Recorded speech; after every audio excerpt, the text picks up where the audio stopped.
Hypertension control still remains a largely unmet challenge for public health systems, despite the progress in blood pressure measurement techniques and the availability of effective and safe antihypertensive drugs. A large number of hypertensive patients are not properly identified, and a significant proportion of those who receive antihypertensive treatment fail to achieve satisfactory control of their blood pressure levels. It is thus not surprising that hypertension is still a major contributor to disease burden and disability worldwide, even in developed countries. There are many challenges to managing blood pressure, including patient-related factors, poor adherence to medication, low health literacy, depression, and other cognitive dysfunction can make it difficult to actually control blood pressure. Healthcare provider-related factors, these include a lack of trained healthcare personnel, limited knowledge of hypertension, and a gap between guidelines and practice can make it difficult to manage blood pressure. However, lifestyle factors, we have unhealthy diet, physical inactivity, and alcohol consumption can contribute to high blood pressure.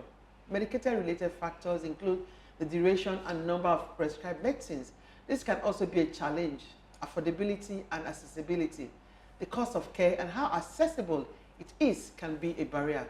So what are some of the consequences related to these challenges of managing blood pressure? Stay tuned.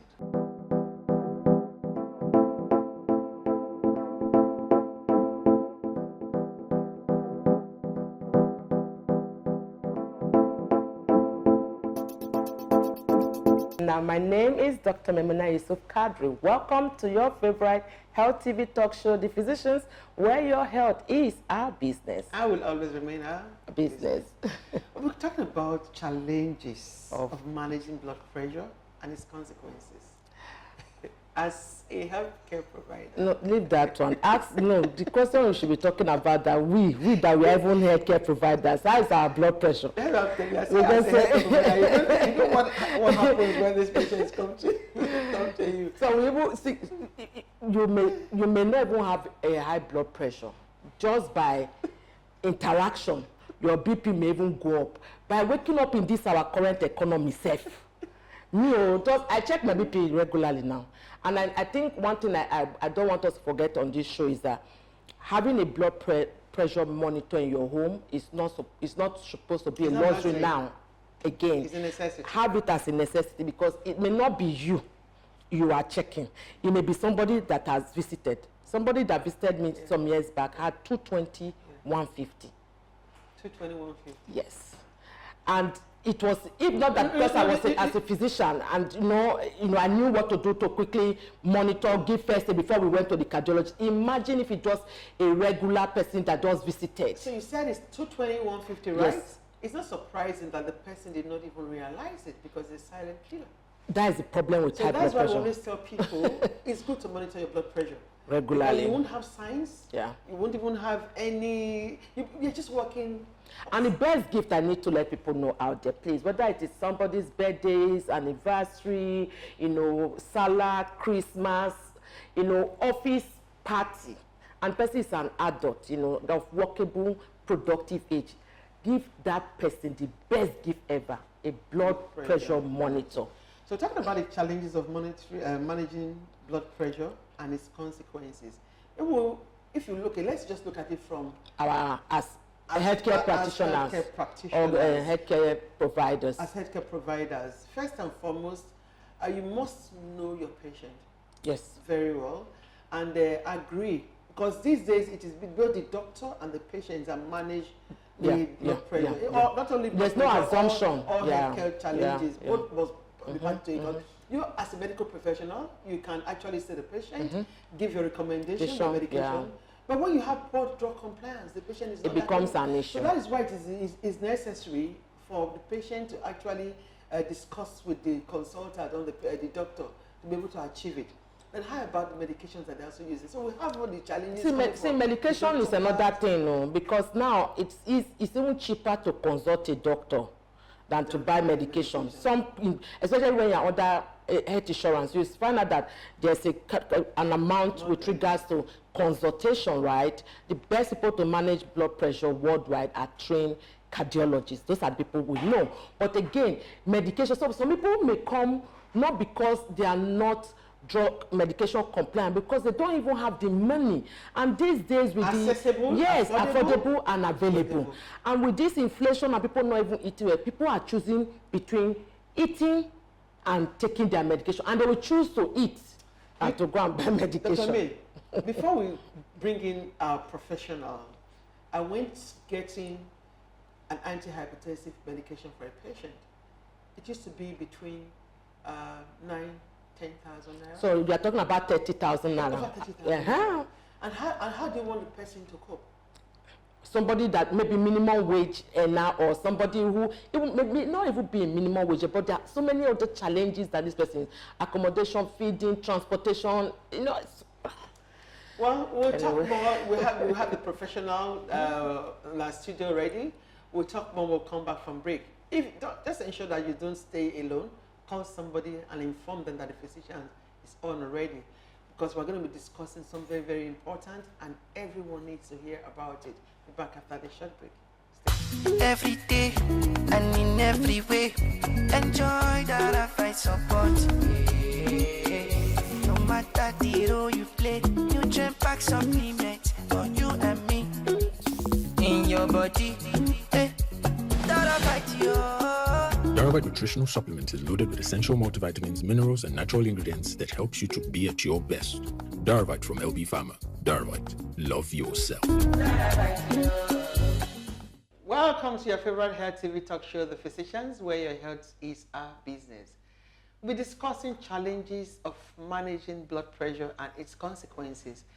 My name is Dr. Martina Agbemi again, and in the studio with me, I have our guest. She is a consultant cardiologist, the MD, CEO, LIVINGHEART Specialist Hospital. She is a fellow, Medical College of Physicians, a member of the Nigerian Cardiac Society. She's also a member of the Nigerian Society of Hypertension, and an American Society, American College of Cardiologists, and also an American College of Physicians. She's no other person than our very intelligent Dr. Nwaeri Ajoku. Welcome to our program. Thank you. You're welcome. You're welcome. The one that takes care of the heart. Exactly. Yeah. So how you Everybody doing? needs you. Very well. You look really, really good. Yeah. We're talking about the challenges of managing blood pressure and its consequences. As a cardiologist, maybe we'll first start, let our people know what blood pressure is all about. What is blood pressure? Because we know we have high blood pressure, we have low blood pressure. So we're going to talk about the challenges of managing them. So what is high blood pressure? Okay, you said what is blood Blood pressure? What is blood pressure? Yes. Yeah. What is blood pressure? Okay, so blood pressure is the effect the heart has on the blood vessels. So the effect the heart, you know our heart pumps. We all know that. So just imagine water gushing out from a pump. So the effect that water has on the pipe, that pressure, that is what is called blood pressure. Okay. Okay, like you said, it can be high, it can also be low. But for hypertension, we are now talking about, high blood pressure. Okay. Yeah. That's interesting, and it's very important that we are beginning to understand, what's high, what is low. But again, let's take it further by what are some of the factors that make it difficult for us to even diagnose high blood pressure? Okay. To diagnose, Okay. like you rightly said during the introduction, we know that it's silent. Okay. Sometimes I wish blood pressure could give headache or pain somewhere that will make you rush to the hospital. But because it has no symptoms, most times you won't feel anything unless you go and measure your blood pressure. So some people say they are not feeling anything, and that is also why it's difficult to control, because you don't feel anything. You don't see the need to take your medication. It's just one doctor there telling you that your blood pressure is high. So that is the problem with it. So mostly no symptoms. But some people say they have symptoms. They know when their blood pressure is high. They might have headaches. They might have pains here and there. But those are non-specific. But mainly, there are no symptoms. Most times, so it's just by chance that you just walk in for another thing and check that blood pressure and you find out that it's high or it's low. So what are some of the challenges of managing the blood pressure?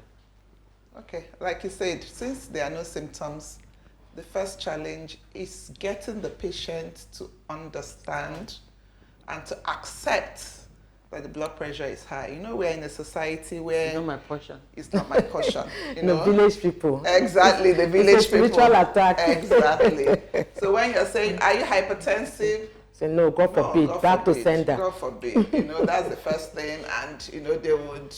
So you have to ask, is your blood pressure usually high? Or are you on medication? Then they'll say, yes, I'm taking amlodipine, but I'm not hypertensive. Don't say it. Oh, wow. Okay, so to get the person, because if you don't understand what you have, it's difficult for you to, you know, look for a solution. Yeah. So it's education. That's what I always tell doctors. You have to educate your patient. Let your patient understand what they have, understand the consequences of not taking care of it, and the advantages of taking care of it. Okay, so that's one of the problems that we have. And the second challenge, another challenge, not second, really, exactly, is cost of managing hypertension. Like you have said, the consultation, the drugs now, they've skyrocketed. But I always tell my patients when they come, you have to ask how much are you able to afford in a month for medication, so that you at least channel the person's medication to what the person is able to afford. Wow. Because if you prescribe something that is so high and the person can't afford it, then the person won't buy it. So the person will come back, you know, with very high blood pressure. That's if they will come back. That's if they come back. No, you usually are carried back. Are carried back. Yes, yeah. because the person now has the complication. Okay, and another problem is illiteracy. Is it illiteracy? Ignorance. Ignorance. And sometimes is it ignorance? It's just No, nonchalance. Because sometimes you will see professors, you will see, you know, very elite people, you know, with blood pressure, walking around with crazy blood pressure like you mentioned, you know, 200 and something. I usually do outreaches, and when I do outreaches, when I'm measuring blood pressure, this 200 is that's it's like normal. Thing. That's a normal thing. It's alarming. And sometimes I will start thinking, is my machine working? I have to measure myself. It's okay, this machine is really working, you know. But many people are going around with this, and we have to really do a lot more on, you know, educating people on the need. And because most people can't afford the high hospitals, then the primary healthcare centers will have to be equipped in managing these people, because in outreach you just do a one-off thing. But they need, you know, it's a chronic thing. Yeah. They need to be followed up. So that's another challenge. So maybe before you continue on the challenges, do you really think that it's because they are not aware of the consequences, that is why they are not seeking help? Or you just think generally people are just have this lackadaisical attitude to help? Because you talked about asking the patient how much you can afford, okay, for your health, how much you can afford. Does it mean that if you tailor it to what the patient can afford, that patient would be able to actually continue? Because if it's based on the costs, all the drugs that the people or that are available in managing high blood pressure, in that case, we can as well go to use the very low-cost medications. Why am I saying this? There are some patients that we actually give medication based on on affordability, and the patient came back and like, doctor, I'm sorry, I don't think I want to use this drug anymore because of the side effects. Because of the side effects. And unfortunately, if you go lower than the one that you have prescribed, the side effect is worse. So how do you want to? The patient said, I'd rather have my blood pressure go up than use this medication. So how do you want to deal with that kind of patient? So like I said, education. It's important. Yes, it's very important. Like you said, the lower CARDA drugs give more side effects. That's why they are cheap. But you always say the first thing in managing blood pressure is to bring that blood pressure down. you know, first, no matter how you do it. So you have to bring the blood pressure down with whatever medication you can use to do that. You know, so they are cheaper drugs to do that. Bring the blood pressure down. Then we'll start talking about, is it now protecting your heart, protecting your kidneys, and all that. So the patient needs to be educated. Like you said, some of them will give you cough. You weren't coughing and suddenly you're coughing. But if you tell them this cough will not kill you, but this blood pressure is going to kill you. So you have to make a choice. Since you can't afford the more expensive drugs, why don't you just, you know, you will get used to it and all that. So there are so many things that is education. You have to educate your patient and get a drug that suits the patient. And okay, going further to the educated people, the people that can't even afford, you have to talk about erectile dysfunction, especially with the men. You can't talk about why are we not controlling without mentioning erectile dysfunction. The men they feel if they have erectile dysfunction, they rather die than manage Exactly. That So, was one of the things that the person complained about. Yes. So, but there are ways. I always say discuss with your doctor. One drug can cause erectile dysfunction for somebody that will not cause erectile dysfunction for the other person. So you have to work with your doctor to get the drug that suits you, not that suits because what people say, okay, my blood pressure is high. My sister is taking amlodipine. You now can take amlodipine. And that is such a common practice. Yes. You know, people dishing out medication to other people, forgetting that medication is highly individualized for every person. Especially hypertension. The drugs should be highly individualized. You don't prescribe, everybody knows amlodipine, that's what's raining now. You don't prescribe amlodipine to everybody. Somebody might need 5 drugs to control, another person needs 1 drug. And patients say that, my doctor said that when my blood pressure is 110/70, I should stop. Then, you know, I should measure when it's now 140, I should take and all that. So you see the patient stopping and taking and doing all that. So the yo-yo is also very bad. So is to also, when I'm always telling doctors, when you can manage something, move it on, you know, refer to somebody else. And, you know, and some doctors also are afraid of adding more medications to a patient's management, because sometimes one drug will not control. Most times now, one drug will not control blood pressure. You have to, you know, add more drugs. But the patients also won't want to take so many drugs. So there are combination of drugs. The doctors will also need to learn how to use combination of drugs to manage. So when you say doctors need to learn how to use combination of drugs to manage, I really get worried, because one should know one's boundary, right? You should know your boundary. If you see the patient and he needs to see a cardiologist, refer to a cardiologist. These are specialist areas. So I think referring a patient is better than just... Because what's the essence of having such specialties? And that just literally takes us to the fact that, you know, because we're talking about challenges in managing blood pressure, it's also good if you can enlighten our audience with regards to, you know, risk factors vis-a-vis modified and non-modified, and what risk factors can be controlled as part of challenges in managing high blood pressure. Okay, so risk factors, let's talk about the non-modifiable risk factors. Non-modifiable are the ones you can't do anything about, you know. Age. The older you get, the more you're more likely to have hypertension, you know, from then sex. The men have hypertension earlier than the females. So men need to hear this. Yes, men need to hear this.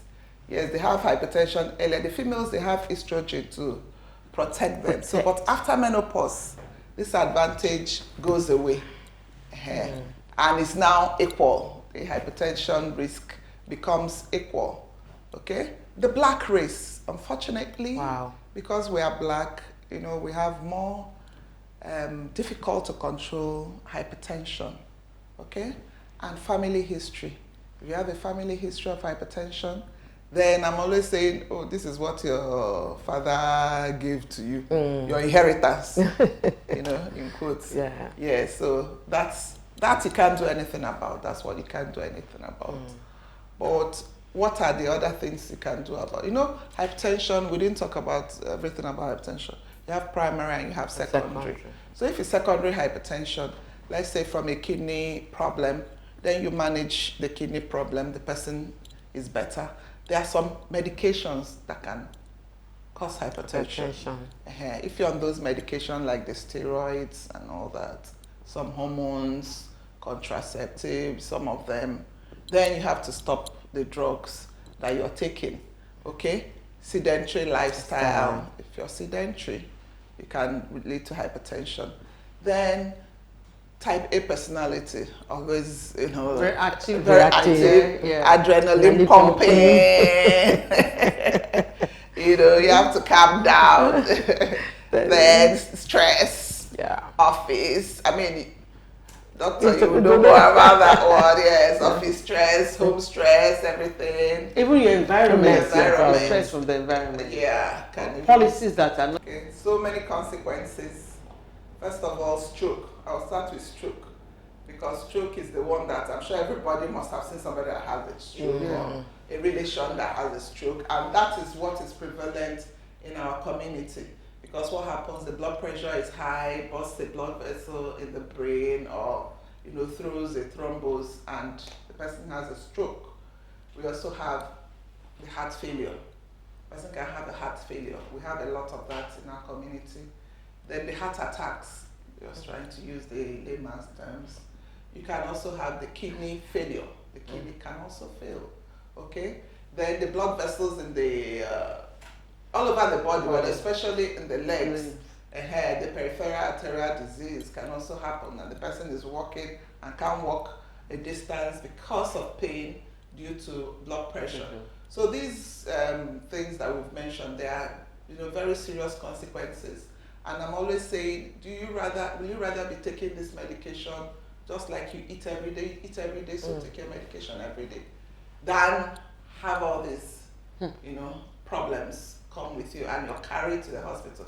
Because some of us here might be taking blood pressure medication and nobody knows, nobody is going to know. You are right. But when you have kidney failure, immediately you pass somebody saying there's something wrong with this person. So why don't you take that medication instead of waiting until you're carried to the hospital, spending a lot of the money you don't even have anyway on all these consequences. Yeah.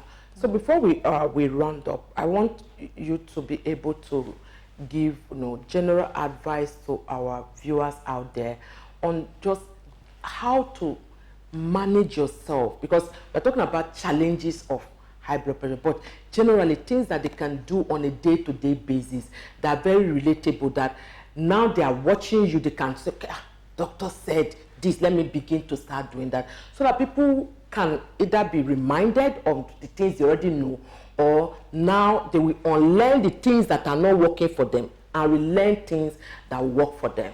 At least with respect to the modified risk yes, factors. exactly. Okay, so when we're talking about blood pressure, it's not only drugs we talk about, we also talk about lifestyle. Okay? So when we talk about lifestyle, we're talking about low salt diet. Great. I'm always saying, remember your Maggi and your no and Ajinomoto, they are all part of salt. So don't say I'm not using salt and you're putting a lot of all this. So reduce your salt, thereby reducing your sodium. Increase your potassium by increasing your fruits, your vegetable intake, and all that. Reduce your fatty intake too. Then exercise about 30 minutes to 1 hour a day, 3 to 5 days a week would be okay. Choose your exercise, but mostly aerobic exercises like walking, running, jogging, swimming, skipping.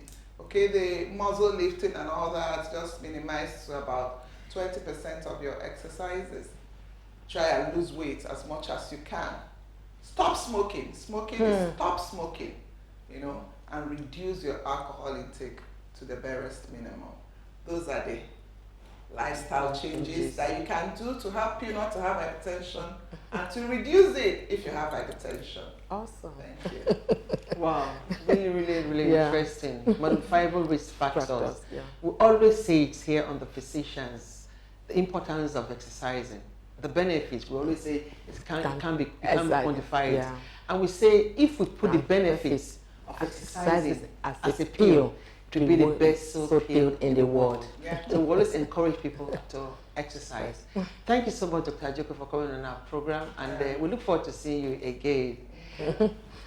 Yeah, this was brilliant. Thank you very much. Very well. Thank you. Really appreciate that. And to our viewers out there, we just want to say thank you for keeping a date with us again on Your Health TV Talk Show, The Physicians. You've learned a lot from what the consultant talked about, the challenges of managing blood pressure. You are not alone. Blood pressure is like every other health disease. Don't be ashamed. So you can talk about it. You can discuss with somebody else your challenges, what you are facing. If the drug is not doing well for you, talk to your doctor. For men, for those that really will come down with erectile dysfunction, there are other substitutes. Discuss it with your doctor. Don't be ashamed. If you think you can discuss with a female doctor who is a consultant, look for a male one and discuss with a male doctor so that you'll be able to get proper care and your medications will be changed. 1 drug, 2 drug, 3 drug is not too much in managing high blood pressure. There are some people that will just use only 1 medication and that is it. And I won't go without letting us also take this. Please, if you're a hypertensive patient and your doctor has prescribed the medication for you and you are using it, that medication is strictly for you alone and not for your wife nor your friend. Because we have seen patients give their medications to either their spouses or their children or their relatives. They will say, this is what my doctor has given to me. My doctor is very good. Please, you can also use that medication. What you are using is different. Your condition may be different from that of your patient or your spouse or your family member. The drugs differ. You may use 1 medication, the other one may require 5 drugs. Please seek medical advice before you go on hypertensive medication.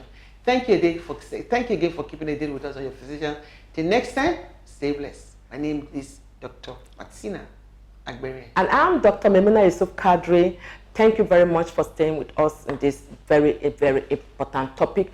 Please, we want to encourage you to follow us on all our various social media platforms. And if you've ever missed any of our program, just go and binge, watch, and chill on our YouTube page, The Physicians NG, and all the other social media platforms that we are in, and be kind to share with your family members. Till next time, remain blessed. Every day and in every way, enjoy that I find support. No matter the role you play, you jump back supplement for you and me. In your body, that I fight you. Darvite nutritional supplement is loaded with essential multivitamins, minerals, and natural ingredients that helps you to be at your best. Darvite from LB Pharma. Darvite, love yourself.